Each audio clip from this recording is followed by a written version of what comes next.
So, ladies and gentlemen, welcome.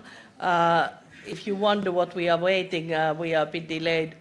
We are waiting Vice President of the Commission Katainen to arrive because he's one of the keynote addressers of this first session, and he's on his way. So, if you bear with us 1 or 2 minutes, he'll supposedly are just here, but he was a bit of stuck in the traffic.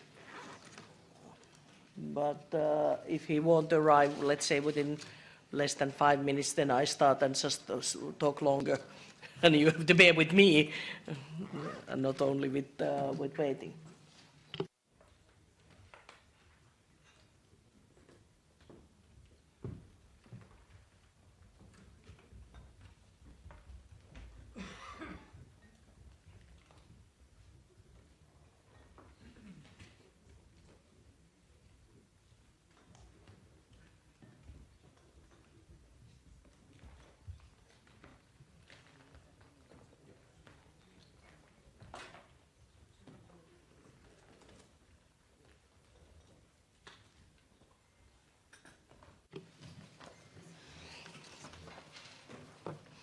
So, ladies and gentlemen, welcome to this GlobeEU conference, Missing Links in the Evolution of a Sustainable Finance. And actually, I remember when this sustainable finance was started to be debated, it was roughly quite exactly 10 years ago.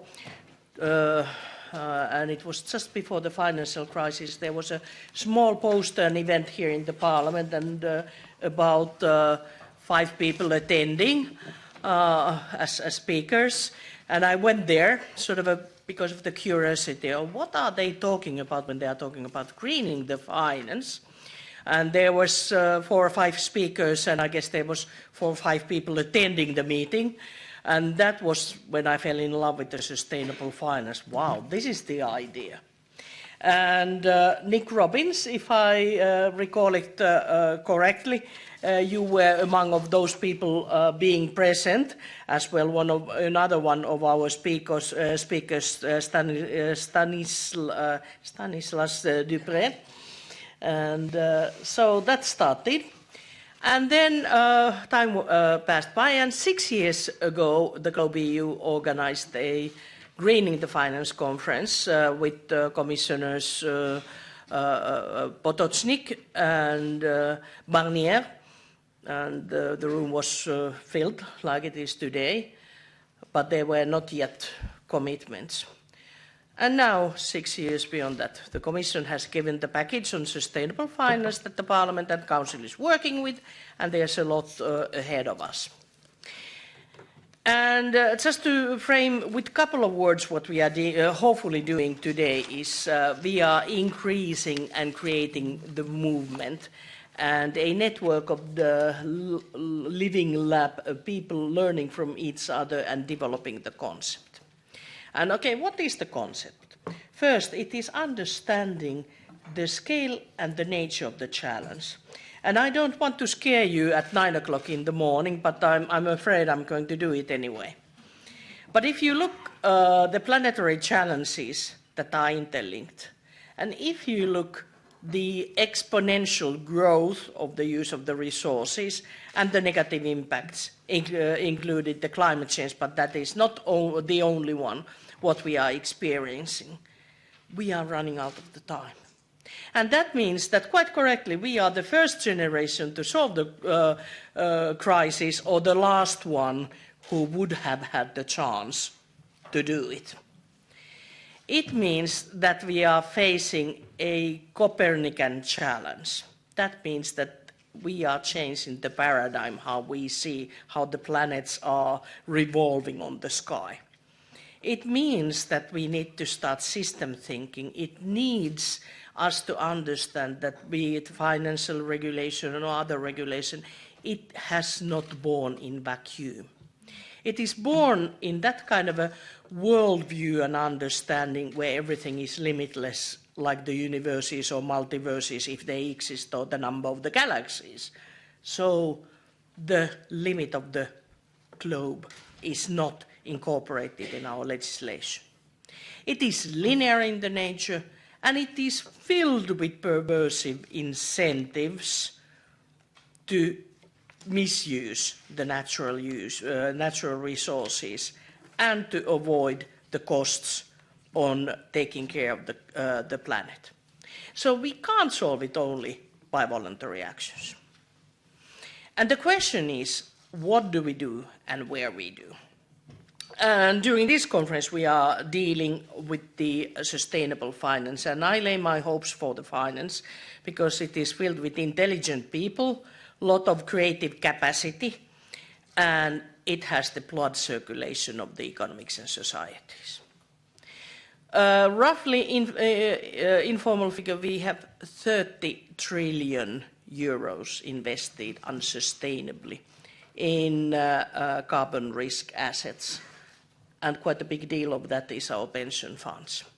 Imagine what happens if there's a run out climate change in one hand, or then on the other hand, if the black card is left on the hands of some of the companies. Think of the costs of disasters we are going to hear pretty soon that the insurance companies has to take into account. Think of the needs of 180 trillion. You are all enlightened guys, and you know that the trillion is a million, so it's quite a lot of money, 180 trillion we need to invest on climate resilience and prevention. What needs to happen is that we change the rules and regulations how finance work. We incorporate the costs of using the environment. We incorporate the cost of the risks, like you do in insurance business, in all of the economic activities and finance activities.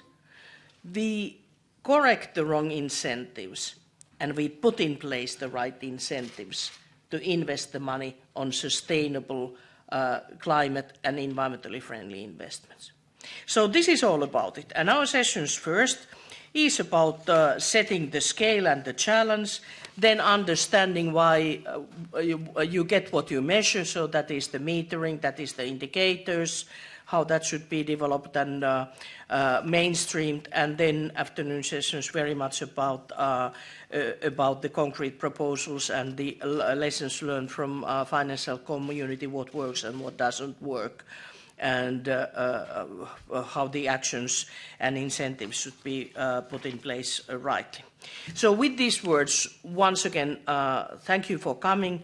Wholeheartedly welcome. I'm looking forward for very lively debate and learning experience, and looking forward for you to be connected in the network in the future. And now it is my great pleasure to give the floor for opening keynote address to Jyrki Katainen, EU Commission Vice President for Jobs, Growth, Investment and Competitiveness, the person behind pushing forward the circular economy package, and a great supporter for the sustainable finance also. Thank you for joining us and taking the floor. Thank you very much, Sirpa. Good morning, ladies and gentlemen. I think everybody is well aware of the seriousness of the challenge, climate challenge, so I don't go in detail to this topic, but I tried to look at sustainable finance from Commission perspective, what we have done and what we are aiming to do during the next few months. So if looking at the challenge itself, the EU aims at reducing CO2 emissions by 40% by 2030, and the new low carbon strategy of the EU that will be published later this month will bring clarity on its future ambition. So reaching these targets will require enormous investment in renewable energies, energy efficiency of buildings, greener transport, and new and greener technologies. The investment gap in Europe is estimated at 180 billion euros per year. And that is not just the amount needed for reach our energy and climate. This just the amount needed to reach our energy and climate targets for 2030. But the cost of not acting, however, could soon be even greater. Between 2007 and 2016, economic losses from the extreme weather disaster rose by 86%. Only last year, those losses amounted to 117 billion euros. The Commission is therefore strongly supporting sustainable investments and the mobilization of finance for more sustainable growth through both our own budget and through developing a smart policy framework to support private parties to invest more. With regard to our budget, the EU has put in place a set of programs and facilities which provide finance for sustainable investment. The EU uses its budget resources to mobilize finance, notably from private sources, and multiply its resources through risk sharing and pooling with public and private partners. We have facilities like European Fund for Strategic Investment, Connecting Europe Facility, and in next multi-annual financial framework, we are planning to have a new fund which is very close to the current EFSI, which name is InvestEU. But a huge gap of investment cannot be met by public spending alone. With 100 trillion euros of assets, the financial sector has a huge potential to support green investment. Financial institutions with a long-term investment horizon in particular cannot afford ignoring the risks and costs of climate change. There is no contradiction between growth and reducing carbon emissions. As EU carbon emissions dropped by over 22% since 1990, the economy has grown by more than 50%. The Commission has worked on developing a smart policy framework to foster the transformation towards sustainable financial services. It was presented in an ambitious action plan on financing sustainable growth in March. 10 main actions are grouped around 3 main objectives. First, reorient private capital towards more sustainable investment. Secondly, mainstream climate, environmental and broader sustainability risks into the risk management of companies and financial institutions. And third, foster transparency and promote long-termism.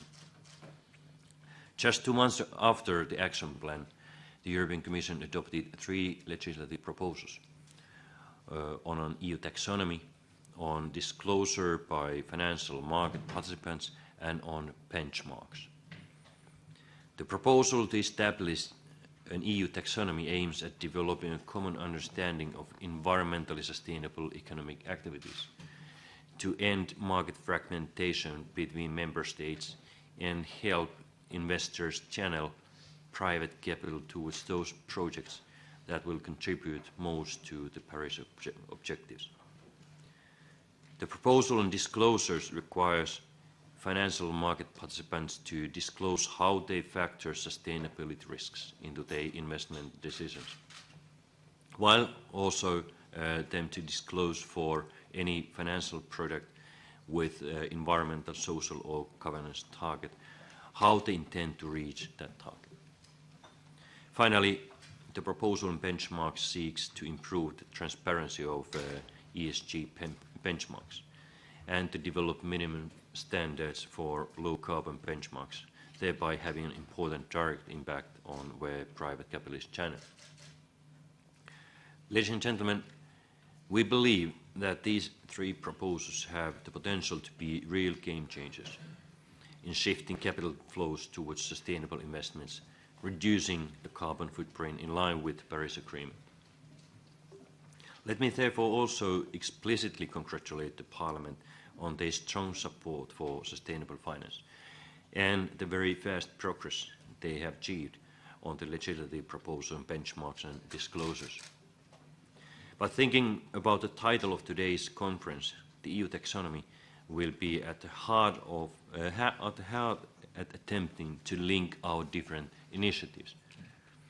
The taxonomy can help investors meet their obligations under the disclosure obligation, and it will serve as the basis for any standards and labels. More crucially, it will provide for the much needed clarity to investors on what is environmentally sustainable, making it easier for investors to invest accordingly, helping shift capital towards sustainable activities. We strongly believe that the timely development of an EU taxonomy is particularly important, and we therefore encourage the Parliament to move swiftly on this file as well. The sooner the package of 3 initiatives can be adopted, the quicker finance can contribute to reaching out climate targets. Postponing the taxonomy proposal to the new EP mandate might imply not legislation until end 2020 or beyond. This would not be in line with the urgency to act expressed in the IPCC report. To conclude, let me emphasize that sustainable finance cannot be developed as a niche project. It needs to be mainstreamed among all levels, sectors and parties. And that is also why links play a crucial role. We can only be successful if we make a common effort. Today's conference brings together many different experts from the financial sector, politics, academia, and civil society. I hope that today's event will produce many stimulating ideas about how sustainable finance entails links and reinforces the common effort that we all have to make to boost the contribution of our financial sector to sustainable development. Thank you very much. Thank you.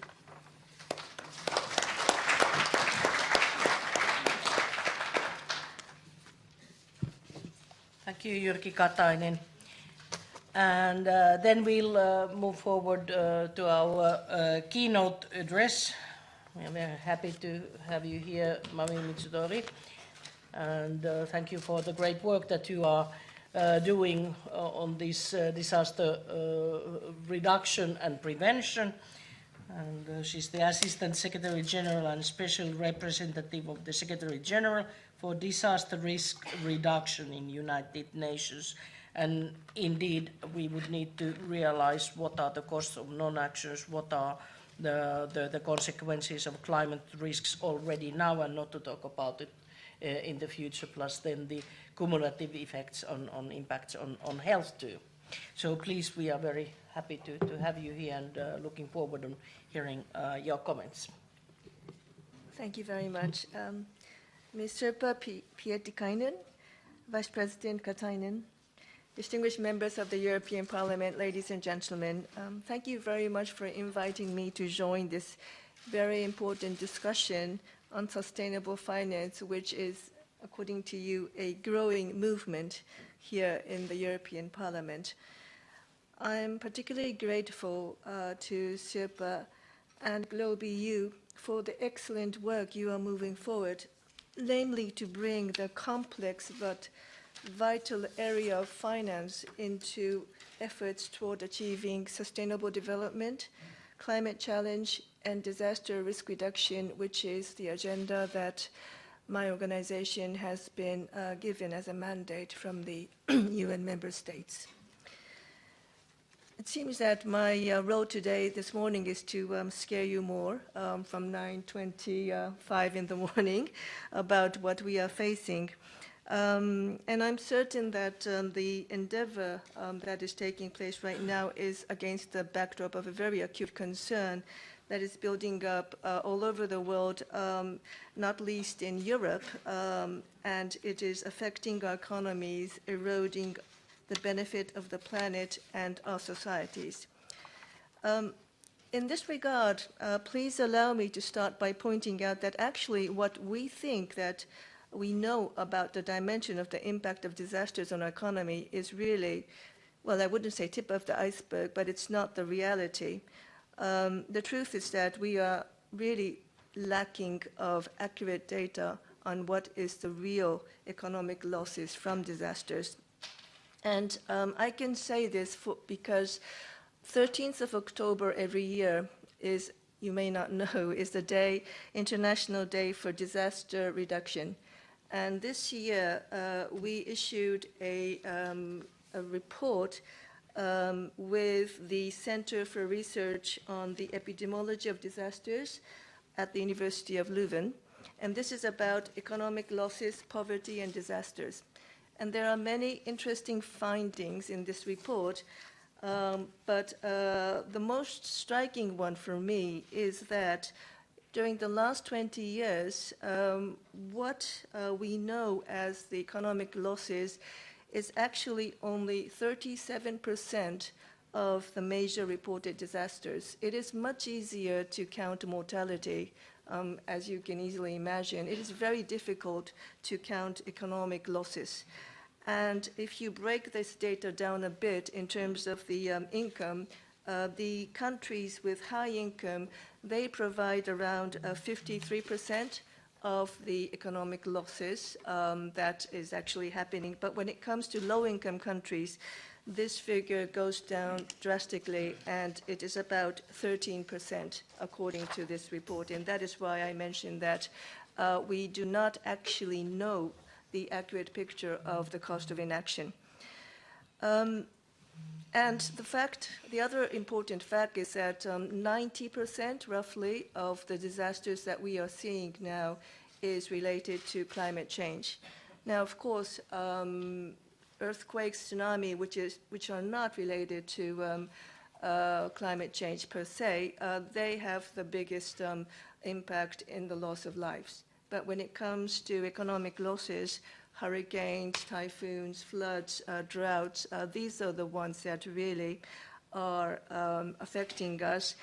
And they are eroding the ecosystem, they are eroding the land, and it is happening in a climate where we are seeing so much unplanned, informal, accelerated urbanization at an unprecedented rate. And this is happening largely in developing countries, but not only. Now, the fact that we do not know exactly what are the economic losses does this mean that it is because we are not willing to account the risk associated with these trends, climate change? But I don't think that's the case. I think that actually we are more and more confident that with the adoption in 2015 of the SDGs, of the Paris Agreement, and probably a bit less known, but the Sendai Framework for Disaster Risk Reduction in March of that year, actually that was the first framework that was agreed. We are in a new era where all of our considerations need to be brought together to shift the global attitude, including fiscal responsibility, of which we are talking about here. Now, fiscal responsibility in this case means bringing in elements of sustainable financial strategy which will lead us to mitigate economic losses from disasters, empowering societies to transform lives which would otherwise be blighted by homelessness, injury, ill health, and unemployment. In aspiring and establishing legislations and policies towards this goal, if we cannot improve how we measure our disaster, if we do not understand the exact amount, not only the quantity, but also the quality of the risk that we have to manage, we cannot make policies. And that is why the Sendai Framework, it has 4 priorities, and the first one is to understand our risk. And the second one is about strengthening the governance. And that is where the work of parliamentarians such as Sirpa, the work of the European parliamentarian comes in. But let me explain a bit more about what we are doing. At the United Nations Office for Disaster Risk Reduction, and in the Sendai Framework, there are targets that the member states, not us, but the member states of the United Nations have to achieve. And these are targets, 4 of which to decrease things: mortality from disasters, affected people, economic losses, damage to critical infrastructure, and at the same time we need to increase 3 things: international cooperation towards this, more countries with national and local strategies for disaster risk reduction, and also we need to make accessible early warning system and information on data loss. So how do we measure the implementation of this? We have what we call the Sendai Framework Monitoring System, which was launched this year in March, and the member states, they submit to our office data on their losses or their improvements in international cooperation, for example. And we're going to compare that. The baseline will be between 2005, 2015, and we will compare that with the future figures of 2020, 2030, and see if during that time, everything we're doing, including improving financial sustainability, is taking us towards the goal. That is the goal, and in order to do that, we need to really encourage the member states to come up with data. Now, the European states, up to now, 60% of the countries have so far started to submit data to us. That's quite a good number, but when it comes to developing countries, it is much lower. And why? It is because gathering data is not easy. They do not have the human resources, they do not have the financial resources to do it. So we need to do more capacity building, and we need to support them. And this is not only about supporting these countries for themselves, it is also because we need to do it for ourselves as well. Just think about the extended international supply chain that all our companies have right now. The European companies, the American companies, Japanese companies, we all have our supply chains extended to the developing world. So if these countries cannot understand their risk, and if we cannot help them manage the risks, then we are also dooming ourselves. Now, we are trying to do this, but unfortunately, we also know that economic losses are on the rise. The insurance industry reported for last year, 2017, that the global disaster loss was totaling to 300 billion euros. And most of this loss is uninsured. So the traditional thinking of we can rely on risk transfer, if we have our things insured and if risk transfer works, we are okay. It's not working anymore because the gap of uninsured asset is getting larger and larger. And this economic loss, in terms of the absolute number, of course, the high-income countries have a higher loss because we have more assets. And France, Germany, Italy, these three countries rank among the top 10 countries of the highest direct economic damages from disasters. And we know that, as I mentioned, climate change is compounding these losses. All countries, developed and developing, we embark in relief and reconstruction efforts after the disaster. But actually, if we keep on doing this time and again, we are diverting sources from other areas, such as key sectors, such as health and education. And at the same time, as I mentioned, the impact on business continuity is large. Particularly the small and medium enterprises are very vulnerable, and we know from statistics that 55%, so more than half of the SMEs, they never recover if they are victims of major disaster events. And economic losses can ultimately result in destabilizing the regional and even national economy. This happened, as we know, in 2014 in Serbia after a huge flood. It seems that in Japan, where I come from, this summer there was a landslide that killed 200 people, then there was an earthquake, and then there was a big typhoon that became a systemic risk, and 3,000 people were stranded in a major airport in the western part.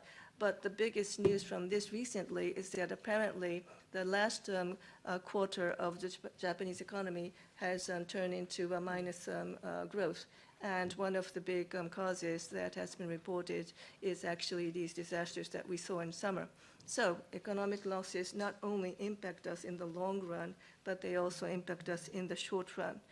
And when we look at globally, over 18 million people were displaced last year by disasters. Now, 85% of them, roughly, they stay in their countries. But the other 15%, they cross the boundaries, and they can come up to Europe and create a problem here as well.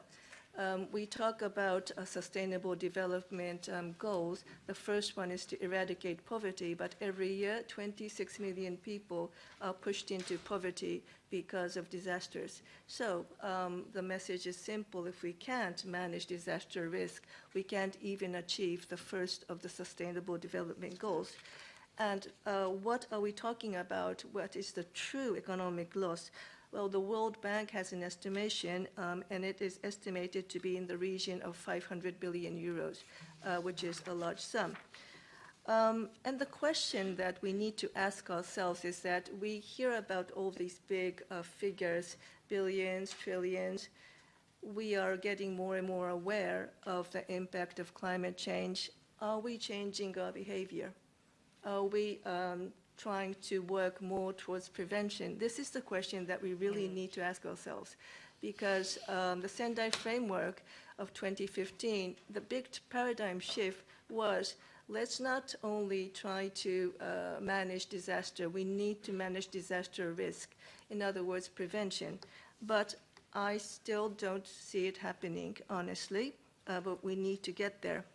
And there are a number of cases of sustainable financing out there too, but I do feel that that is still not the majority of the cases. Now, as an example, from Europe, we know that Netherlands, which has been facing water-related disasters historically, they have after a series of floods in 1990, they did invest a huge amount in reducing flood risks by deepening riverbeds and moving the dikes away from the river.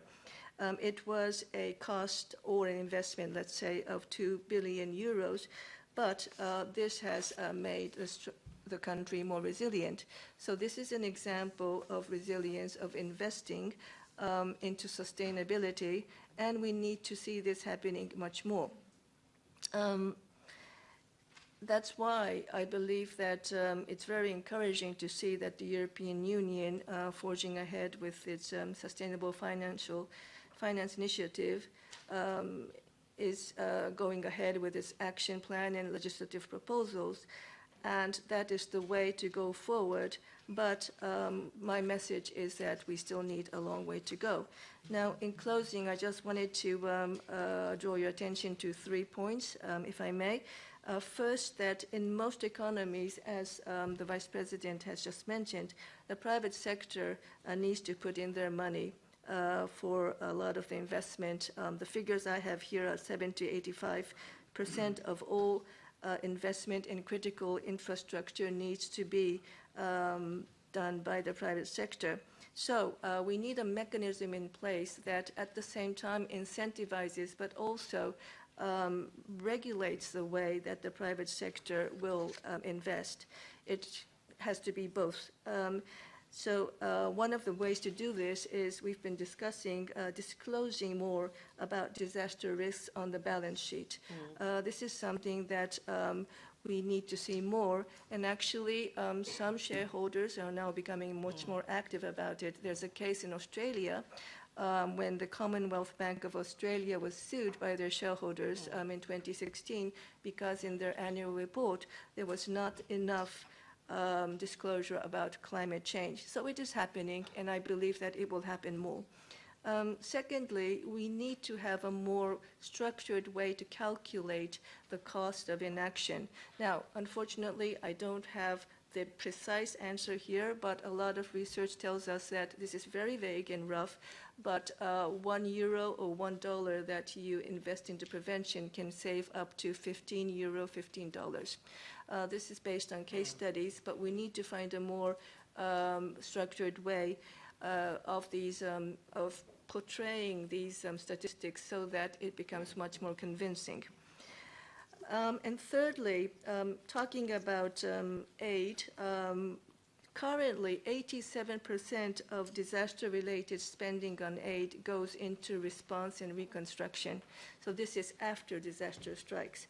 And the rest, only 13%, goes into the managing of risk before it happens.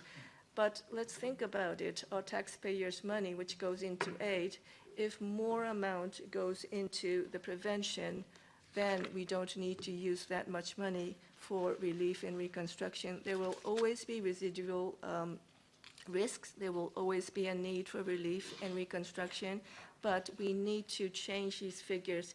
87 to 13 should be the other way around, in my opinion. The financial sector and governments have a responsibility to prepare for the economy of tomorrow, and I believe that a sound foundation of governance for the private sector and the government to work is actually what is going to be laid by legislative bodies such as the European Parliament. We do have an opportunity to deliver a comprehensive shift, a paradigm shift in the culture, in the way that we manage risk. We know what's out there as risks. We have more tools and expertise than we all know. We should bring it all together. And I think that the time has come, and as Sirpa has mentioned, we are losing the race if we do not react now. I am confident that the Sustainable Finance Initiative will pave the way for challenge, and this will happen in Europe, but it will ultimately have an impact much beyond Europe globally. So with that, I would like to close my remarks and thank you for your attention.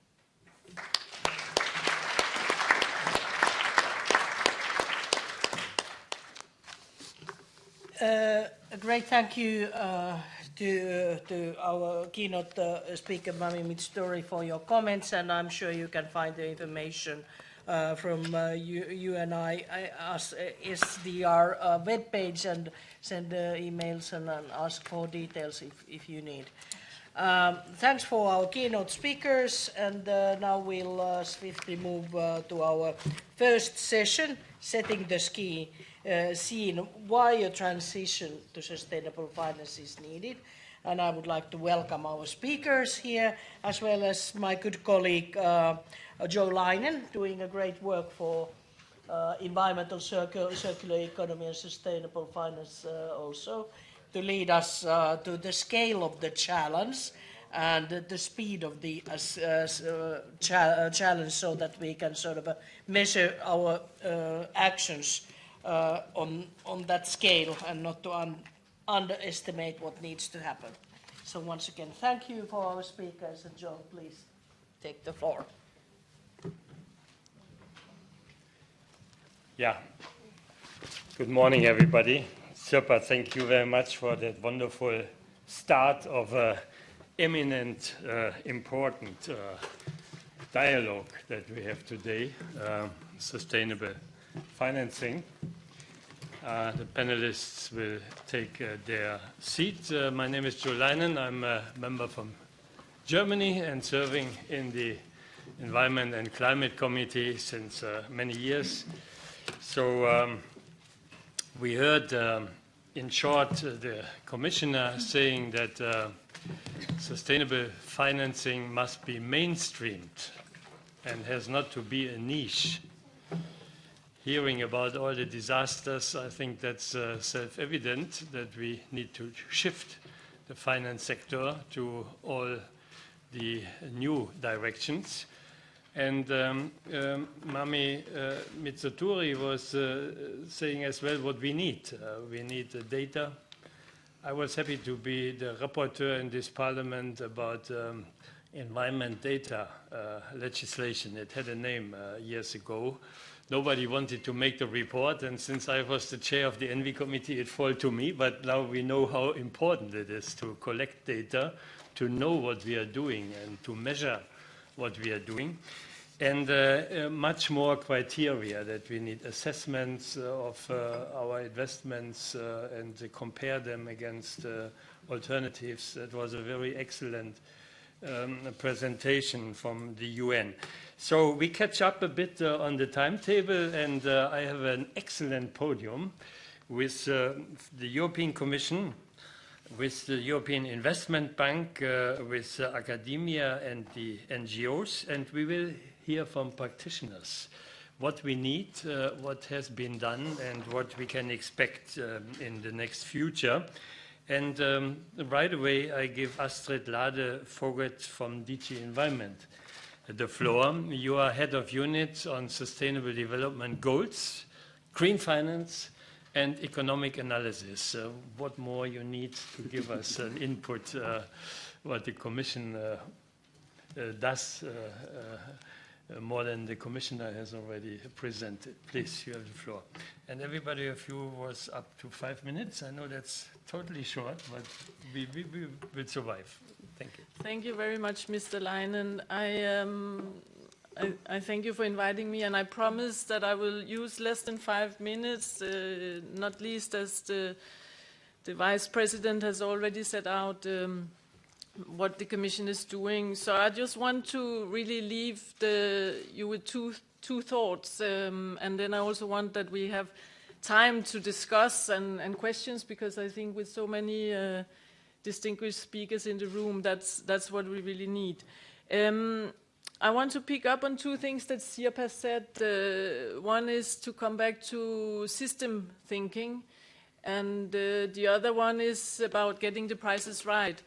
I think we are after the UN presentation. There's none of us who are not scared. And as somebody already said, it's not new to us. I mean, many of us have been here in this room 10 years ago. We've been aware of this environmental risk. We've been knowing for the last more than 20, 30 years that we're facing risk of loss of biodiversity, climate change, pollution of air, water, soil. So what is different now than it maybe was 10 years ago? I mean, well, yeah, it's getting worse, and it's also about the speed and the scale of the challenges. And I want to come back to the interlinkages as well. But I think what is a bit disheartening, if we look at the issue about getting the incentive right, is that if we look at the same last 10 years, we see that our environmental taxes have basically stayed at the same level. I mean, we know that the prices are in no way reflecting the unsustainable use of resources. I sometimes say, to simplify it enormously, I say, well, nowadays it's cheaper to buy a new T-shirt than to wash the one you have. I mean, we can all see that's not going to work.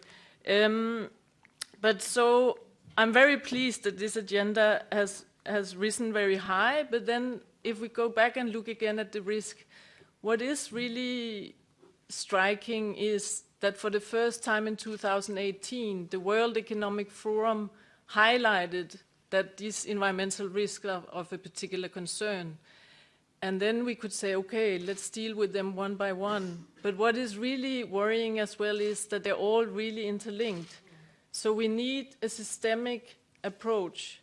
This is very much at the heart of what Vice President Katainen called the core of the Commission's proposal, the taxonomy proposal. We really tried to make sure that we can move very fast forward on dealing with the investments that we need to tackle the climate problem, but without harming the other environmental issues at stake. If you think, for example, of ecosystem services, we know that today about 50% of the man-made CO2 emissions are absorbed by our ecosystems. So if we destroy the ecosystems, there's no way we will deal with climate change. I want to stop here because I just wanted to dwell a bit on this systemic thinking, but I'm sure we will come back to it many times, and I look forward to questions and discussions. Thank you. Perfect. Thank you very much, Astrid. Lade-Vogt, systemic thinking, indeed the limits of ecosystems and what we can charge on the natural capital. That's in fact a new thinking from the famous institute in Stockholm, Rockström, who has made that work years ago. Yeah, let's go then, thank you very much, to Nick Robbins, Professor for Sustainable Finance with the London School of Economics, another one who is an expert on what we should do and how we should do it. You have the floor. Thanks, Joe, and thanks to GlobalU for inviting me to this important event. I'd really like to first acknowledge the leadership of Sirpa, Joe, and the other MEPs in GlobalU who've been promoting sustainable finance long before it became as popular as it is today. I think we are in unthinkable times. We have made unimaginable progress. The idea that DG FSMA could be driving sustainable finance would have been unthinkable 3 years ago. And the action plan, I think, really marks a global breakthrough in financial policy and regulation. But if we're honest, and we've heard already, we're really at the start of the shift. So I'd just like to talk about 4 particular dimensions about how we realize our success: scale, speed, the societal dimension, and also the question of the spatial dimension within the European Union. So firstly, scale. Within the global financial system, we have $386 trillion of assets, 100 trillion in sovereign bonds alone. There is no shortage of finance. What we have is a systematic misallocation of capital towards activities which still deplete environmental and social capital. Clearly, our task is to align these assets with sustainable development and not just niche products. Importantly, it means a different type of financial system. We need to increase the capital intensity of the economy, more spent on capital investment in sustainable assets, less on consumption, which is actually going to deplete natural assets. We need to increase the capital formation to well over 25% of GDP. So that's the scale. Speed. We need to actually bring this global realignment of the financial system within 12 years if we're going to deliver the Agenda 2030 and the Sustainable Development Goals. In European terms, this means that this needs to be done largely under the next 2 commissions, from 2019 to 2024, and then from 2024 to 2029. The next multi-annual framework from 2021 to 2027 will clearly be decisive, as Commissioner Katainen mentioned. This is not about linear change. 10 years ago, the EIB launched the first green bond. Green bonds now have an annual issuance of over 140 billion. In 10 years, our analysis suggests we need to see annual issuance of about 2 trillion of bonds linked directly with sustainable development. And I would suggest sustainable development bonds from each of the member states, sovereign sustainable development bonds. Third, the societal dimension. Sustainable finance, I think, has started focusing on climate change, the ecological transition, and so on. These are clearly essential, but sustainable finance is also about social justice and an inclusive economy.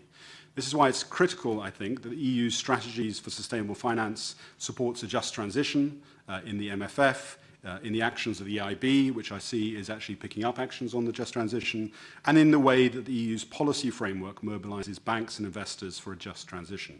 At the LSE, we're working with the Harvard Kennedy School, the Principles of Responsible Investment, and the International Trade Union Confederation to produce an investor guide on climate change and the just transition.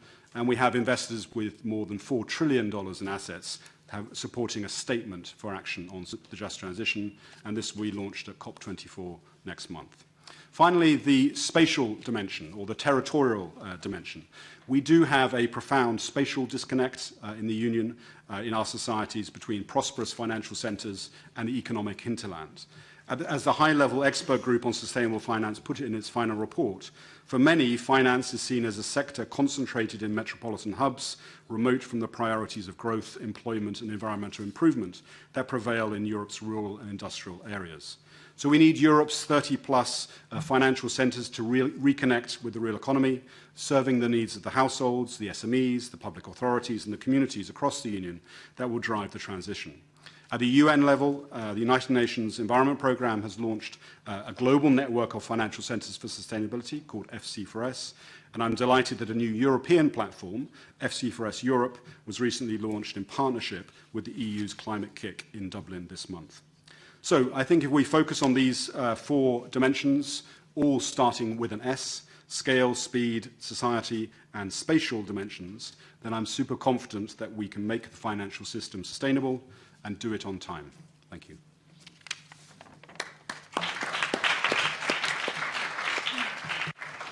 I always like that perfect performance of people from London School of Economics. Thank you, Nick.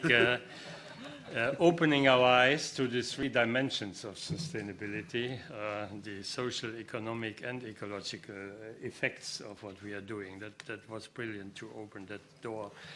Yeah, thank you very much. Now we go to Constanze Kann. She's Director for Institutional Relations and Public Affairs with the European Investment Bank, our bank of the European Union.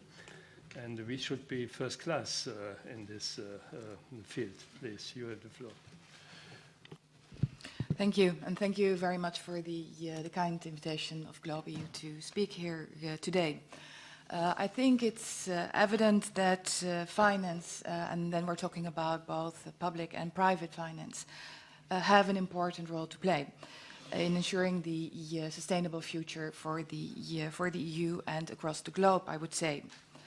I think the attention that green bonds, for example, have brought to the climate agenda is quite unique. And now that climate has become really a financial agenda, we're talking about how to ensure the right investment decisions, reporting, disclosures, policy rules, etc. Things are starting to move. I think we've also heard enough numbers and about scale and speed that I don't need to say anything more on the need to move. My contribution today will be around 3 points.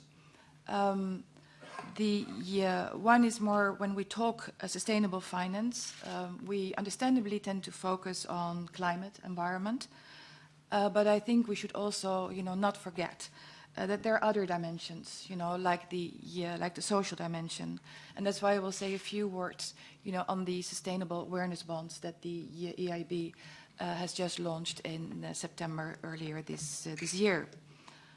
Also, when we talk about sustainable finance, we should indeed, as has been mentioned several times before, talk about both public and private sector involvement. The scale is huge, the investment gap is huge. It is quite clear that without the private sector, we will not be able to meet the needs. So we need to facilitate, and yesterday I learned a new word, carrotize, putting the carrot there to make indeed, sure that the investments go to green, environmentally sustainable activities. So hence the important work that is being done by the Commission on this action plan on sustainable finance. My last point is about the global dimension, because I also think we should not forget about that, because finance, capital markets, they are global. I think there is some important work being done at the global level, not alone by the Financial Stability Board, where we had a task force on climate-related financial risk disclosure, which we also need to incorporate in what we do here at the EU. As Jo Leinen indicated, indeed, the EIB, we are the EU bank. We are based under the Treaty of Rome, and our shareholders are the member states. So we are bound to implement EU policy and priorities. But what I would like to clarify is that our business model is really based on issuing our bonds. So we have a AAA, and that allows us to basically pass on the favorable terms and long tenors for viable projects. We are a long-term investor, and I'm really proud that of the key priorities, climate action is the one which has a specific, target attached to it. We must exceed 25% of our financing on climate action, and for our lending outside the EU, we have committed to move that up to 35% by 2020. We produce an operational plan, and actually these days we are discussing with the board whether we should not increase our climate targets. We are the partner of the Commission on on FC, and also there, also thanks to the European Parliament, we've been able to set stringent targets for climate. Like I said, I wanted to say a few words on the sustainable awareness bonds that we just launched. As EIB, we pioneered the climate awareness bonds, or the green bonds, in 2007, and I think we can be proud as Europeans that we delivered that. And I think the experience that we've gained over these 11 years is also being put to use in the work being done by the high-level group and the technical expert group. We are now pioneering the sustainability awareness bonds, and we did our first launch in September, focusing on water, because we do see that as a big challenge. And we feel that we need to create further space to finance these high-impact water projects and to make a product available for investors. We're not going to stop, of course, at water, but there is quite a lot of work behind being able to launch these bonds. You need a robust framework, standards, etc. But we are now looking to the sectors of health, education, which I think is also important as an enabling factor to deal with some of the challenges that we have, and gender. And I think also in gender, there is, I think, also quite a lot of economic research that shows that gender diversity also lead to a more sustainable performance. As I said, it does require both, public and private investment, but we also feel that on the public investment we can do more. That's why we put together with the World Bank and lots of other organizations the Global Green Bond Partnership, because we want to make sure that we can work, with cities, with states, on them issuing bonds for sustainable finance. I think we've heard also already this day that cities, urban planning, can make quite a difference in meeting the climate targets. Finally, I want to close with a point on on basically aligning with the Paris Agreement. And creating this legal backbone to facilitate or characterize towards green in all sectors. Like I said, we're involved in the work of the high-level expert group, but also internally as the EIB, we're doing our homework. We launched our climate strategy before the Agreement of Paris. We know that we're aligned with the principles, but we are doing the internal work to make sure that we are fully Paris aligned. That means that we're looking at how we're including systematic climate risk management at project level, how we are further mainstreaming climate consideration in all of our sector strategies, and that we're also working on the proactive development of climate action pipelines to increase support for adaptation.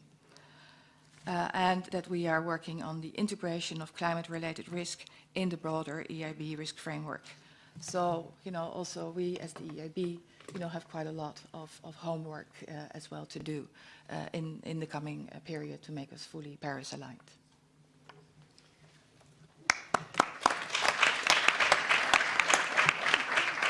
Thank you very much, Constanze. Good to hear that our EU bank is prime, first class, and paving the way globally. And since I have to do with China a lot as chair of the delegation, maybe we hear about your global green partnership where you have partners in the world and where we are not later on. Yeah, we go to Sébastien Gaudinot, economist with the European Policy Office of WWF. You intervened already, not quick enough, not enough, so we will hear from the WWF perspective where we are. Please. Thank you. Thank you very much for the invitation. I'm very pleased to be here. As Nick said, there's more than enough money in the financial system. and which means there's, as he mentioned, capital misallocation, which means the money is there, but it doesn't go to the right places, the right assets, the right investments. We have ways to fix this. We have increasingly set ourselves policy objectives, so increasingly the pathway is clear, the direction is clear. For example, on climate change, obviously, we have the Paris Agreement, setting European and global targets. We have biodiversity targets, freshwater targets in Europe, waste targets, and of course, at the global level, we have the overarching Sustainable Development Goals. So increasingly, we know where we want to go policy-wise. This is something that we should achieve first because EU citizens want it. Second, because the EU needs to be exemplary to have influence at the global level, which is also necessary to leverage more action by other countries, other regions. Also third, because this is something positive for the EU economy to reach these sustainability targets. And fourth, because not reaching this target will be very counterproductive, very negative for the economy. This is the argument of risks. As demonstrated clearly already by different modeling studies by the Oxford or Cambridge universities, by the Economist Intelligence Unit, by Mercer, inaction is the most costly scenario. Business as usual is the most costly option for the financial system, for financial institutions, because the impact, the negative impact of environmental and social disruption on the economy will be so high that it will significantly harm the financial returns of the different assets, etc. So, as Mercer concluded, for example, on climate change specifically, well below 2-degree pathway is both the lowest cost, the lowest risk option for financial institutions, and also the pathway maximizing economic and financial opportunities for the same financial institutions, especially for long-term diversified investors. So this is the direction we need to take. The problem is we still face major market failures. One, notably, that has been already analyzed a lot is that environmental and social externalities, both positive and negative, are not yet integrated properly in the economic system, in the pricing of assets, etc. And it's both negative and positive externalities. For example, climate damages are very poorly integrated in the economy. We have a carbon pricing system in Europe that is not very effective, and it's not covering most emissions now. It's covering less than half of EU emissions now. And another example on the other side, we have every day, every second, we have major ecosystem services provided for free to the economy, for free. But they are monetized zero in balance sheets. They are not counted as if they were zero, while they are a fundamental basis for free to the entire economic system in the EU and globally. So these market failures need to be fixed by policy frameworks, including mandatory frameworks, because the market alone is not able to fix many of these market failures. And which means specifically for the financial system to gradually review the financial regulations and integrate sustainability requirements where relevant. And I think there are three different levels that are necessary. The first one is to incentivize and enhance sustainable investments, sustainable allocation of assets, reorientate investments from brown to green. This is where the Commission's action plan has been tabling green bond standards, eco-labels, but also very importantly in our view, the requirement for financial advisors to ask retail investors whether they have sustainability preferences. And we know actually by many studies that in general, on average, retail investors in 70% or more of the cases want their money to be invested sustainably, but this is almost entirely lost in the financial chain, which is very long and complex. So this needs to be put as a priority for financial advisors. There is a second level that is required, which is to mainstream the integration of sustainability factors in the financial system at the different key leverage points in the financial system, including investor duties, including credit rating agencies, including in the mandate of financial regulators and notably European supervisory authorities, including in the benchmarks, et cetera, so in each specific key leverage point in the system. And there is a third element that is required, that is a precondition for the other two, which is mainstream disclosure of sustainability information and making sure we speak the same language on sustainability issues. This requires to better analyze and disclose ESG-related risks and opportunities. And in our view, that should be mandatory for all financial institutions and for all financial products, because voluntary approaches will never be quick enough to match the challenge and to, as Nick mentioned, to be as quick enough. And the second element, which is to speak the same language, this is where the Commission rightly proposed a taxonomy, a green taxonomy for the time being, which we strongly support, but we believe it will be also needed to set up a brown taxonomy to also clarify what we talk about when we mention brown or, let's say, climate-related risk investments, for example. And, of course, to gradually integrate ESG issues in the taxonomy, not environment only. Being an environmental NGO, I'm very clear that ESG issues as a whole need to be integrated in the financial system. And all these elements will make it possible to set up a new approach that is, for example, explicit in the Paris Agreement, which is to realign the financial flows with the Paris Agreement's objectives. In a more general level, in our view, this is about portfolio realignment a realignment with policy objectives. As I mentioned, climate, biodiversity, water, all planetary boundaries, and more generally, realigning the financial flows with sustainable development goals.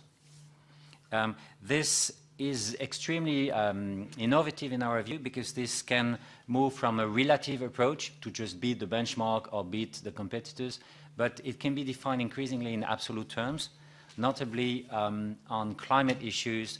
It can build on forward-looking climate scenario analysis and define where financial flows need to go in absolute terms in terms of investing in brown, reducing gradually investment in brown assets, increasing gradually investments in green assets. This makes it feasible increasingly to set science-based targets for financial institutions and for corporates. So this is really interesting. This is really innovative. This is already in the making. There are now methodologies, tools, metrics that are being developed, well, especially for climate change, where there is more data available, but increasingly for other tools. There are already financial players starting to develop methodologies to assess the degree of alignment of different financial portfolios with SDGs, for example. This is still starting, but it's extremely important to develop these approaches in our view. And I will stop there. Thank you. Yeah, thank you very much, Sébastien, for that presentation and giving us ideas what has to be done. Now, we have a rich program and a little bit behind, but nevertheless, maybe my two questions. We need speed, and the question is, do we wait for legislation, or is there a self-regulation in the financial markets and in the investors' club? How much you trust the one and the other? And the bulk of the investments will be infrastructure, and that might be a special problem. How to, let's say, make infrastructure green. If you have a minute and a half, in the plenary we speak a minute, then we would maybe come back to the panelists before we go to the second panel. Would we start your comment on what you heard or what my questions have been? Yeah, I wanted to comment on a bit, partly on your question, but also on what I heard very clearly coming from the three other speakers, which is the social dimension and what Nick called the just transition, and Sébastien also mentioned it, and Constance also talked about the gender and various social issues. And I wanted to say, for me, this is something that is very much linked to the speed question. So it's not as if we have forgotten this dimension in the approach we have taken at the Commission. We have put the floor, I would say, and minimum standards into our proposals, and it's really something we very much want to work on. This being said, in terms of speed, you also sometimes need to choose the focus and therefore moving fast forward on climate change while also trying to keep an eye on the potential damages on other environmental issues and of course on social issues to ensure some minimum. But just to say that beyond the action plan on sustainable finance and legislative proposals, of course, the just transition is very much in our minds. We will, the Commission will soon, the College will soon come out with a long-term strategy for climate change, and where the whole idea of social flanking measures, focusing on skills and so on, is a core thing. We have introduced during this Commission also what is called Coal Regions in Transition, an initiative really to accommodate and accompany the transition of decarbonizing, also with a social angle to be sure that nobody is left behind. Mm-hmm. Yeah, thank you. Nick? Thanks very much, Joe. I mean, I think one of the things that is sort of interesting about the whole series of measures coming through on the action plan is actually the request from the Commission to IOPA looking at Solvency II from a sustainability perspective, which comes to your point about sustainable infrastructure. Already, Solvency II has been reviewed in terms of was it placing unintended barriers on investment in infrastructure by insurance companies. And that particular request, I think, is going to be important to see, again, are there unintended sort of barriers or better ways in which insurance companies as long-term sort of asset owners can invest. And I think actually just building on what Astrid was saying, there is a challenge about speed, and I think there are many things already that the EU is already doing on the just transition. I was very heartened to hear EIB spokesman recently at a Dublin conference talking about the just transition. So I don't think it's not something strange or new. It's just, I think, when we're talking about delivery, we need to mix the environment and social dimensions. Thank you. Constanze? Maybe a comment about markets, legislative developments. I think we heard already in the previous panel how important it is to make progress on this file still during this European Parliament. Because otherwise, if you look to the timetable of the different actions identified in the action plan, it could take a while. So that's why I also still believe that market developments need to, market initiatives need to accompany the legislative path. And the markets initiatives, like should be accompanied by proper disclosure and, where possible, also external verification. I think a lot of the work that is also being done, for example, amongst the MDBs on setting common principles for green bonds. What is the work that is being done by ICMA, where a secretariat is being run and where technical assistance is being given to countries who want to issue green bonds, is also quite important. So I think we need both. We can also need the market to come up with initiatives. But I think it is very clear that we need a legal backbone for this, because we do need a common language, and we also do know that we have to move the scale. Thank you, Sebastian. Yes, something very important that Constance mentioned for the EIB. More generally, for public financial institutions, they need to lead by exemplarity. This is absolutely critical to potentially have a leverage impact on the broader financial system. And fortunately, they are gradually moving in a direction. MDBs are increasingly discussing how to align and how to have more consistent policies. Last year in December, in the Macron Climate Summit, all MDBs with the EIB together, including the IDFC, which is a group of national bilateral aid agencies, they agreed and they committed together to align their financial activities with the Paris Agreement. That was a high-level statement which was extremely relevant, extremely timely. Now we are trying to work with these institutions to really operationalize this, and this is really challenging, but this is really critical. Importantly, in our view, to really operationalize this properly, we cannot only stay at the high level of infrastructure, because this is sometimes hard to define what an infrastructure needs. We think it's very relevant to also develop sector-specific policies for energy, not, for example, for power, for transport, etc., because this is where it becomes possible to enter much more into the details in terms of what require, in terms of what cost-benefit analysis, in terms of what requirements, environmental and social requirements for which type of assets, etc. The MDBs are doing this, the multilateral development banks. For example, the EBRD right now is reviewing its energy lending policy.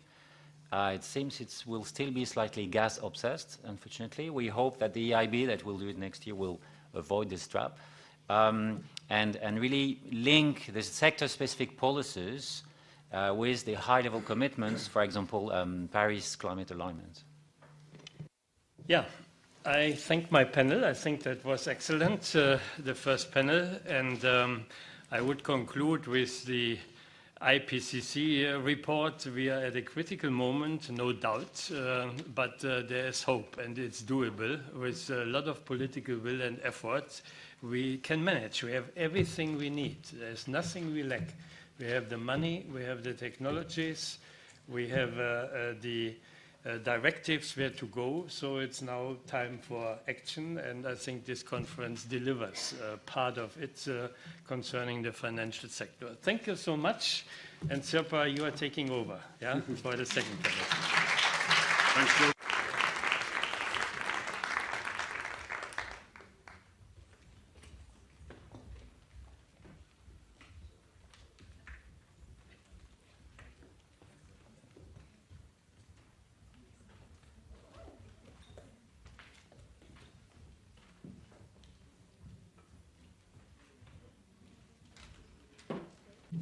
So, dear friends, as you can take a note, there are a lot of speakers, but we wanted to include as many different kind of a commentary and points of view to the discussion as possible. So this is a bit of a roadshow type of an event, and hopefully we have a chance to come back on upcoming events and later on for discussions also. While thanking Joe Leinen and inviting the next panelists to join me, here the sustainable indicators and classification, how to define sustainable finance. I'll just lay out with a couple of words what we are talking about. One might ask, why do you spend the whole session with such a time scale for indicators? Sounds a bit dull, doesn't it? But actually, according to our understanding, this is on the crux. You get what you measure, is the first point.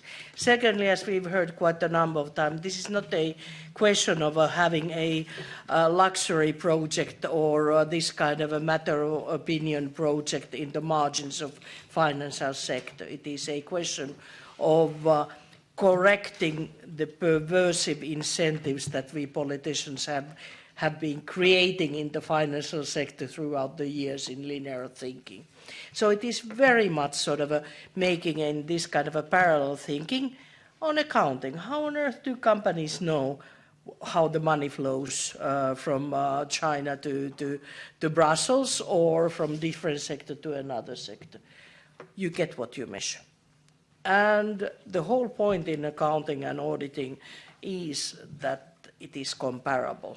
And we have a lot of good efforts at the moment to measure the environmental and social sustainability of companies. But the big crux is it is not harmonized. And so you lose the comparability, and that's why you lose already on these effects the possibility for the big sort of a game changer. And that is one part, and then the second part is we do not want to put the pressure only for, in quotes, goodies who want to do this. This is a matter of future, and that's why everybody needs to do it. And then this panel is going to debate how sustainability is going to be measured in all economic activities in the future. And first of all, as our speaker, very passionate sustainability and finance person Olivier Coensent from European Commission, And so simple question, how Commission is going to integrate the sustainability indicators on the financial sector. And then Hans Brünix from European Environmental Agency, the question, what do we know and do we have the indicators and what we would need to do on that side. And Lisa Beauvillain, who has been working in these issues already hands-on in the sector, how do the indicators work and what would we need? And Stanislas Dupré, I don't know, after Stan. That's why I always call you Stan. I have a problems on pronouncing it. From 2 Degree Investment Initiative, you've been a long time thinker in the indicator side. How do we know what we do? So I'll turn to Olivier first for your comments, please. The floor is yours. Happy to have you here. I'm happy to be here. Thank you very much, Sirpa. And thank you for inviting me to this conference. I'm happy to see that it attracted many people. So the European Union is indeed committed to make the necessary transition to low carbon, more resource efficient and sustainable economy. And for this we need indicator. We don't need indicator only for this actually, but this is the most urgent and pressing issue. So there's more to come. We have decided to start with low carbon, to continue with biodiversity, going forward into circular economy and social. But we cannot do everything at once. So we have decided to start with where we thought it was more pressing because our window is shrinking every day and every day it becomes more expensive to try to align with 1.5 degree. The European Union didn't do that bad. I mean, I think we are the only ones so far to have set ambitious targets and met them. We have exceeded our target for 2020 already by 2017. We have fixed a minus 40% compared to 1990 emission for 2030, and indeed we will come in the very near future with our 2050 strategy. So the EU is ambitious in this respect, but ambition is costly. So we are mobilizing public money for the next MFF that are currently being discussed. As you know, there's 380 billion that are flagged for carbon emissions. And there is more that's flagged for more broader environmental targets. Currently, we spend 20% of our spending on this issue. We plan to move up to 25%. But 380 million over 7 years is fine. But what we need is 180 to 200 billion per year. So it doesn't take it to be a great mathematician to realize that if you divide 380 by 7, that doesn't make 180 or 200. So we will need private finance. And that's good because private finance also need to have long-term sustainable projects to finance because they are in search of long-term, very stable yield, not necessarily very high yields, but very stable over the long terms, and that is in particular the case for pension funds or life insurers. So this is where we are. One word maybe to insist on something that is not researched enough and not talked about enough in my view, and that is the external dimension. We are responsible for most of the stock of gas emitted so far. We are not responsible for most of the flow. And we are going to be increasingly less responsible for the flow. But we need to act on both. And frankly, to tell the developing countries, well, listen, guys, you cannot develop because we have exhausted all the possibilities, so it's very dangerous now if you develop, so please remain underdeveloped. I don't think that is a very promising a very promising speech to get them on board. They don't have the means to make the technological leap to move towards a decarbonized way of developing. So that's very simple. We need to finance it. That's our interest, and that's their interest. If we don't do that, we are almost sure to miss the target. Because whatever the European Union will do will not be enough. So we need to help Africa, we need to help other regions of the world to meet that target. This is something I think that we need to be increasingly on the agenda in the years to come. That's a bit aside the question of the indicators, but I thought it was important to mention. So indicators. Well, this is the very reason why we have decided to create in Europe what we call a taxonomy. And the taxonomy is nothing else, nothing more than a common language about what is sustainable and what is not. So if you wish, it is the prerequisite for indicators. It's very good to have indicators, but they need to be comparable. They need to be established on the basis of a comparable basis. They need to follow a methodology that is rigorous. I mean, all these things cannot exist if you have not defined relatively rigorously what you're talking about. This is what the taxonomy is about. So we need to build this clear and common understanding about what is green or what is environmentally sustainable, and that is absolutely key. We need to do it within Europe, but we need also to promote it at global level. I mean, investment will flow once the investors will understand clearly on the basis that is comparable and rigorous, which are the advantages in terms of not only on financial return, but also sustainability.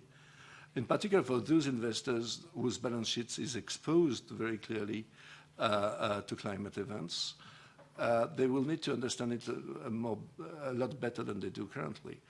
And of course, the broader these indicators and this taxonomy will be used, the larger, deeper, and more liquid the markets will be, and therefore the more efficient they will be in financing sustainable investment. So that is absolutely key. So we regard this work on taxonomy as really the groundwork that will allow us to build the rest of our ecosystem. Without the taxonomy, you cannot really build labels. You cannot really build benchmarks, etc., etc. So that's why it's so important, and that's also why we have started it, although we knew we had very, very little time in terms of the life expectancy of this parliament. We launched the works immediately, and we very much hope this can be completed before the parliament recesses. So an EU taxonomy has also several other advantages, like, for example, avoiding greenwashing and dispersing all resources onto things that investors believe is desirable, but in reality is not. So we need to have this in place as soon as we can. I've mentioned the advantages, but I should also mention the challenges, and the challenges are enormous. The EU taxonomy must be clear and detailed enough so that it really provides the necessary certainty on which economic activities can be considered environmentally sustainable. But at the same time, it should be easy to use to avoid being overly burdensome. And to be frank, this is not something we're really good at in the European Union, making clear, simple, and not overly burdensome. So we need to make an extra effort to do better than we usually do. And there is a reason why we are not good at that. This is that we need to build constantly compromises. And the way we have best found to build compromises is complexity. This is something on which, if we all believe we have a common goal that is greater than us, we should try to make an extra effort to build compromises that are not too complex in this case. Otherwise, it will be too costly for markets and it will simply not work. So we have huge challenges there. It must be, the other challenge, the other trade-off, it must be very clear, provide certainty to the market, sometimes should be flexible and adaptable, because it is very much technology dependent. So the taxonomy will evolve. I mean, when Nathan and his group will have finished their work, at the very day it will be finished, it will probably be partly obsolete. And will have to be, so it's a continuous process. And that doesn't make it any easier. So I think we should inbuilt in the system feedback loops with the market in order to be able to consider superior ways of assessing things if the technology has evolved and make it in real time. So all this is complicated. So how did we choose to approach these challenges in order to try to reconcile these tensions and cut the trade-offs? Well, the trick is to disaggregate before reaggregating. So we have set 6 objectives. And in order to meet the taxonomy, you have to contribute positively to the objective you want and your entry into the taxonomy, say low emissions, and you have not to harm any of the other 5. So that way you disaggregate and then you reaggregate. And actually, even if it harms one of the other 5, well, that means you will not be eligible to taxonomy. Would that mean it's not interesting from a low carbon strategy point of view to invest? Not necessarily. It may be you will have the information, and you will have the information in a clear, standardized, rigorous way, and you will be able to make your investment decisions. So that's really important. It's also important that member states, the EU, use this taxonomy. Because, you know, for example, we're trying to mainstream currently sustainability into the EU spendings. If the EU uses this taxonomy, you have, of course, the effect on the co-financing, first the national co-financing, but also the private co-financing, which means that each euro with a conditionality based on the taxonomy generates X euros of actual investment with the same conditionality. So this leverage effect is actually extremely important. So that's the way we want to do it. So the technical challenge is very complicated.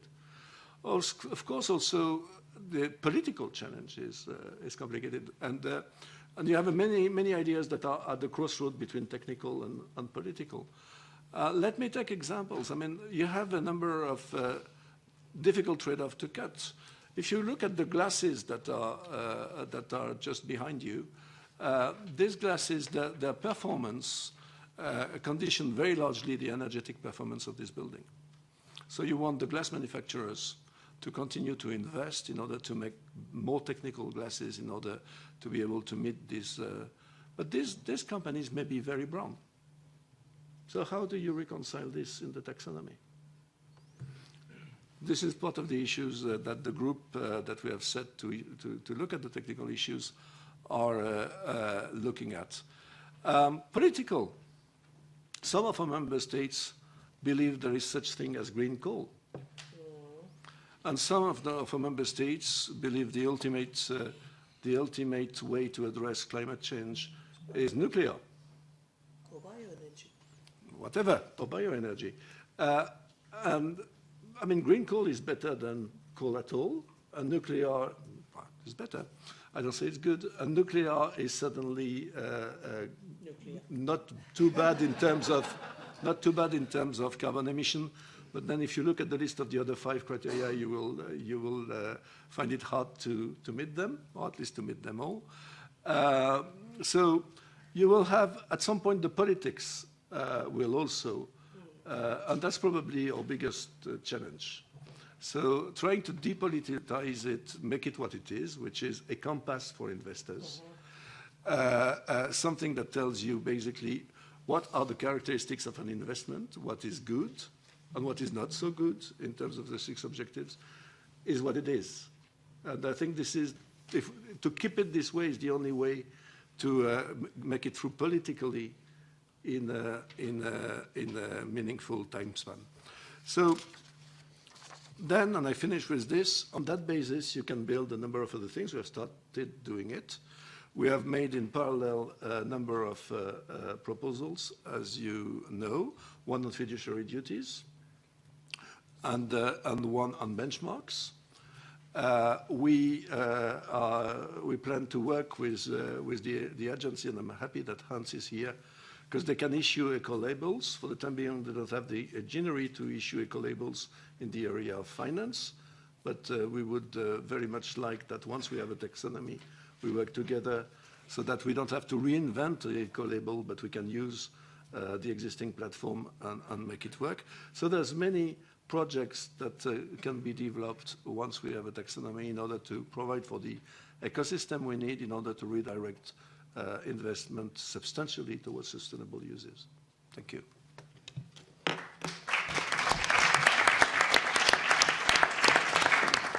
Thank you, Olivier. The only thing I can't avoid commenting that no, the indicators are not difficult. It's just burdensome academic and technical work. The politics, that's difficult and complicated.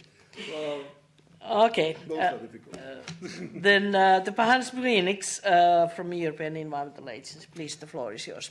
Okay, thank you, Sirpa. I will indeed comment on sustainable finance and indicators. I'd like to start with sustainable, because that is in the end the goal.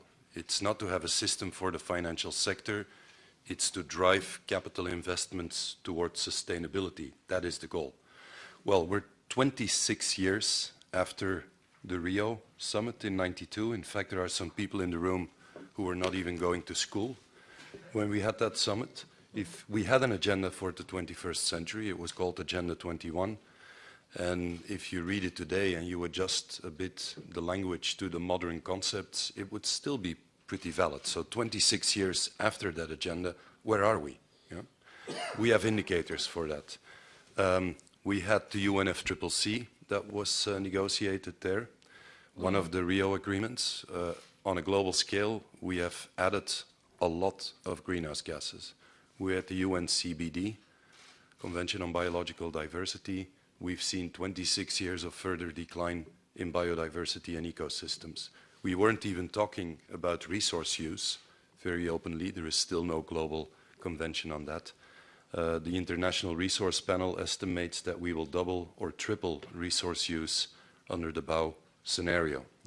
So I think it's reasonable to say that one should ask the question, if we are 26 years after Rio, where those things were put on the table, what will be so different in the next 12 years that we will turn things around by 2030? Yeah? And I mean at least turning trend lines around for 2030 to be on the way to 2050 on a global scale.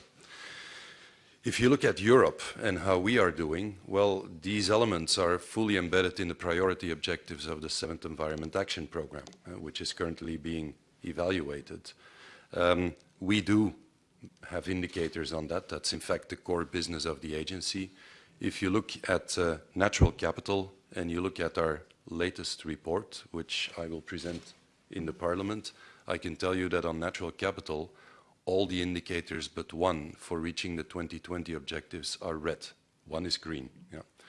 If we look at low carbon and circular economy, it's mostly red and yellow. Yeah. And indeed, we are the only region on the planet that has absolutely decoupled economic growth, more than 50% since 1990, from greenhouse gas emissions.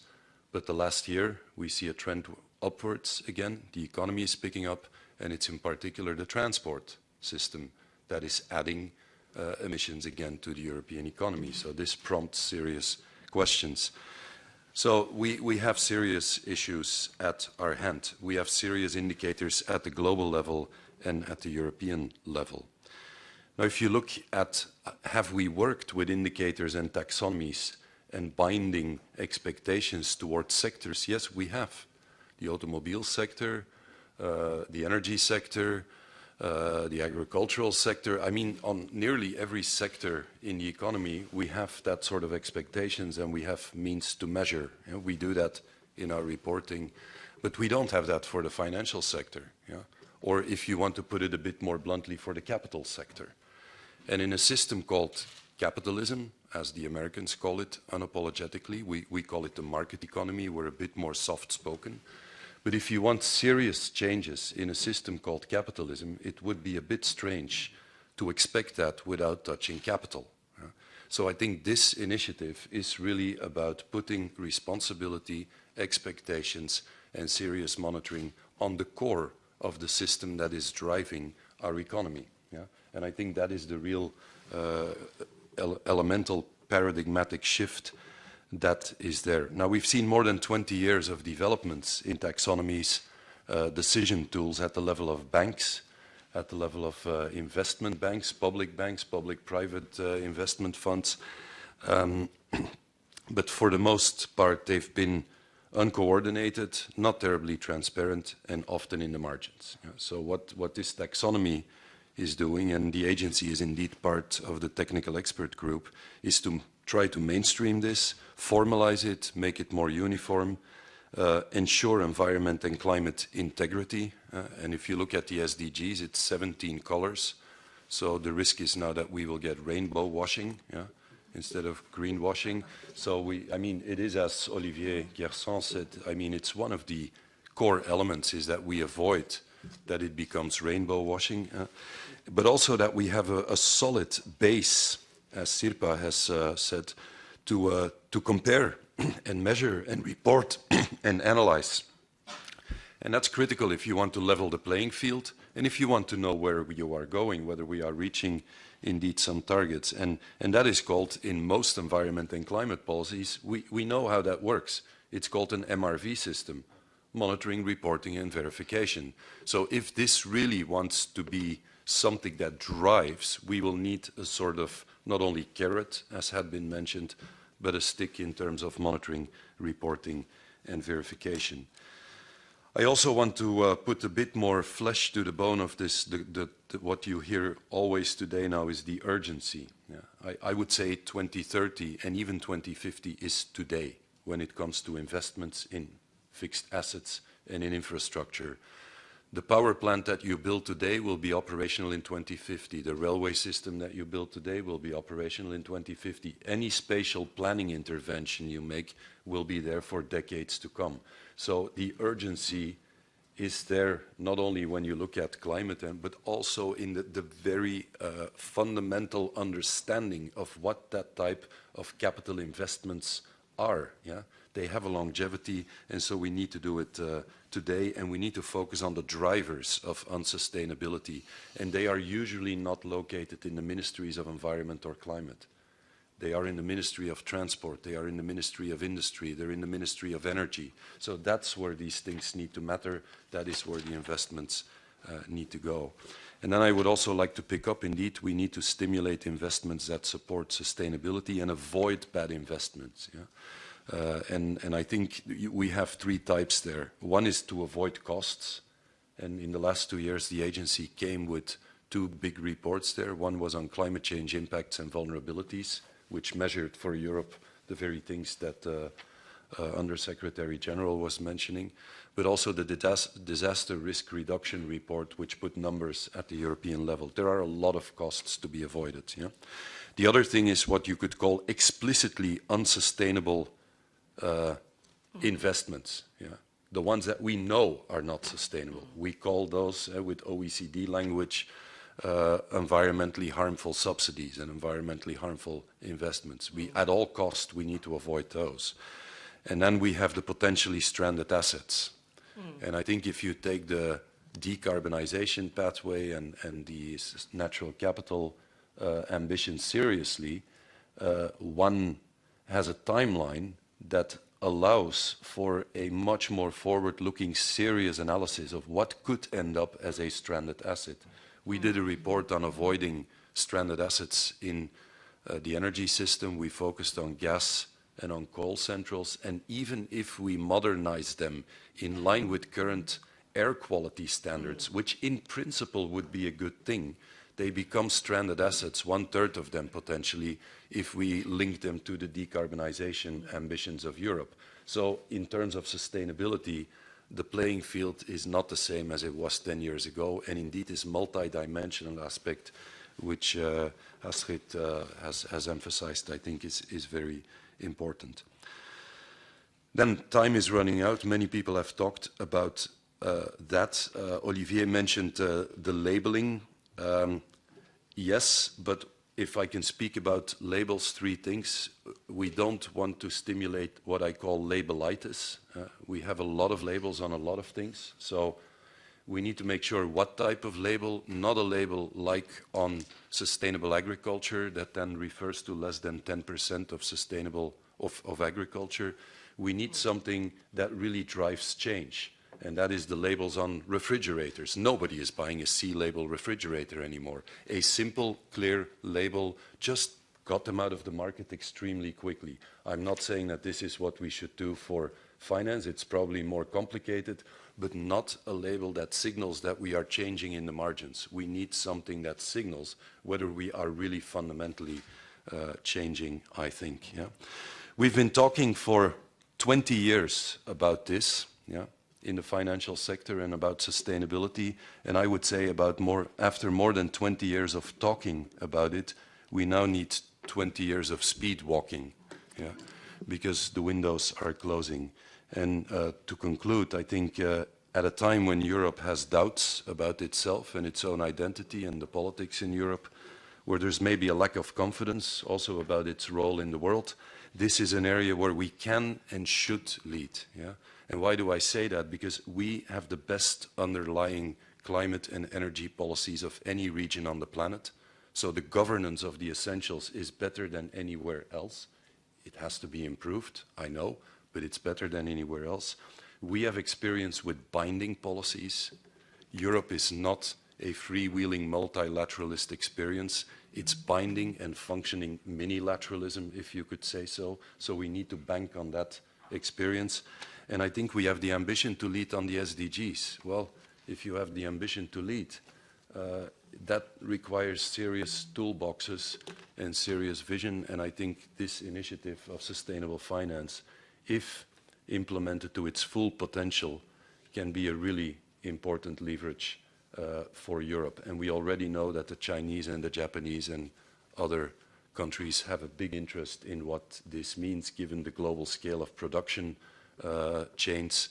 They will be impacted as well by this, and they want to see what we are doing and how we are willing to lead on this. So we are more than willing to contribute to this. We have a lot of environment and climate data that can underpin the sustainability dimension of that.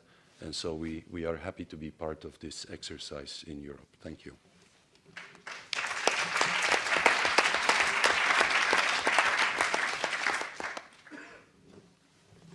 Thank you. And you referred to the speed, so I think an important issue to understand is the scale of the exponential growth of the use of resources, emissions, plastics, climate change, whatever.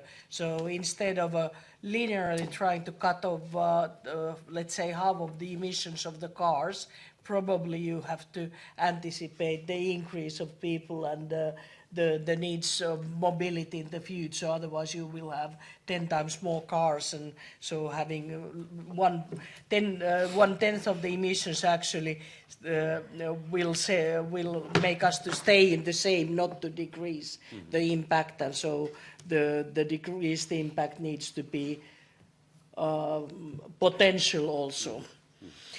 And about this issue, Lisa Bovillain, could you please comment also? How will the indicators and analysis of them help the businesses to make the right choices on the scale of the challenge, and what needs to happen from your perspective on this field? Sure. Thank you very much for the invite to talk around this very important topic. So I'd like to give some practical observations of two key aspects for achieving sustainable investing and finance. Both of these aspects are needed. Both need definitions, much better definitions than we have today, and both need better or more data. Because there's a lot of confusion in the marketplace around sustainable finance, and I think that is partly slowing down the growth of this area. So the first area is around company practices. How are companies managing material risks? This is the classic ESG. And it is really about how is a company operating, how is it managing its risks. And this is very much linked to the fiduciary duty and the sort of disclosures area of the action plan. Investors need data really to understand material risk exposures, and this data needs to be clear, it needs to be consistent, it needs to be comparable, as Sirpa said earlier. And this could be, for example, material data and risk data around water exposures or water dependency or carbon emissions. But we also do need targets. We need performance indicators. How well are companies managing risks? How well are performances being improved by companies?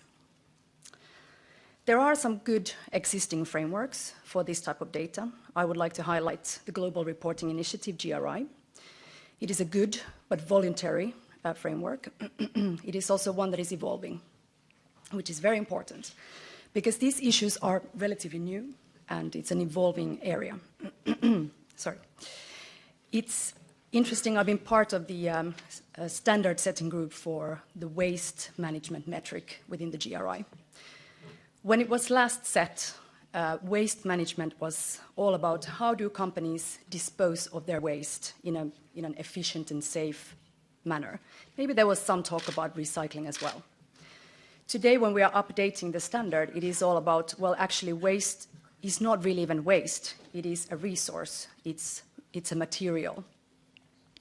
And we are talking about, these resources being used across the chain. How is that managed and reduced already in the supply chains? How are materials reduced in the production phase? And how are materials reduced, for example, for the end products of companies? Think about all the packaging waste that we have. How can we reduce that? So this metric, for instance, has evolved enormously over the last few years. So ESG metrics need to evolve as well. There's also been some concern among some investors that perhaps too much focus is on the taxonomy today. Because even the greenest of the green businesses and activities like renewable energy infrastructure will be exposed and is not shielded from physical climate risks, for example. That needs to be managed as well. So the practices by companies of managing risks is part and parcel of sustainability. The second element, which is really about the taxonomy, is around companies' activities and the products and services that they produce. How well are these activities and products and services aligned and positioned for the long term? This is the area that Impax, my firm, has been specializing for the last 20 years. We have been looking for environmental solutions, for example, within areas such as energy efficiency in industrial processes or water savings and water infrastructure, as well as pollution control within transport. We created environmental markets classification system 20 years ago, and these are for listed companies globally, with at least 20% of their revenues coming from the classification. And when we started the work, we had identified 250 companies. Today, we have identified 2,000 companies. It takes time. This took us 20 years. And I would also say that there is an element of detective work almost. Even if you have a classification system, it is not that easy to find the really, really interesting and attractive industrial energy efficiency companies that are actually great investments and save a lot of energy for their end users and businesses. So we do need, in terms of data, revenue data for environmental solutions. That's going to be important for the taxonomy and to accomplish these goals. So I know I have about 5 seconds left. I will conclude by saying that both these elements are needed.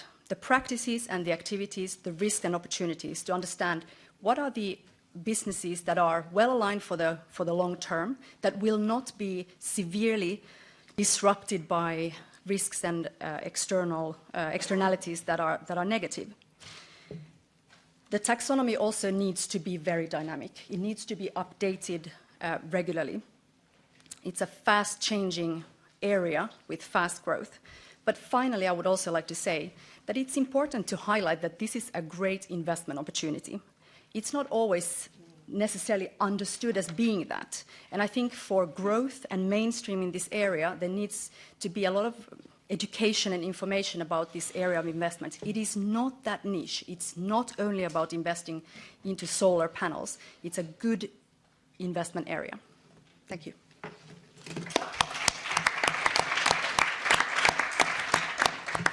Thank you, Lisa Bovilan, and we agreed with Stanislas Dupré to move him to be the first speaker on the next panel, because they are kicking us out because the next meeting is coming in. So I'll just thank you for the morning sessions and hope you have a nice lunch and see you in the afternoon session. Thank you.